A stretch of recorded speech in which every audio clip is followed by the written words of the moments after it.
জাহান্নামের আগুন যখন প্রথম সেকেন্ড স্পর্শ করবে, কলজা সুদ্ধা ভেতর বাহির পুরাটা একসাথে প্রথম মুহূর্তেই জ্বালায় লাভ দিবেন, দৌড়াবেন না। ইন্নাহা আলাইহিম মুসাদা ফি আমাদিন মুমাদ্দাদা।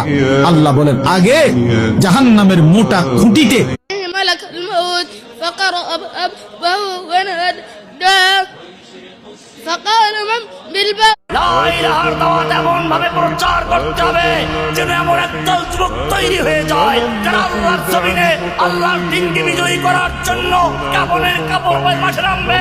হয়তো বিজয় নয়তো শাহাদাত, আল্লাহর জন্য জীবন বাজি, মারলে শহীদ, বাঁচতে গাজী।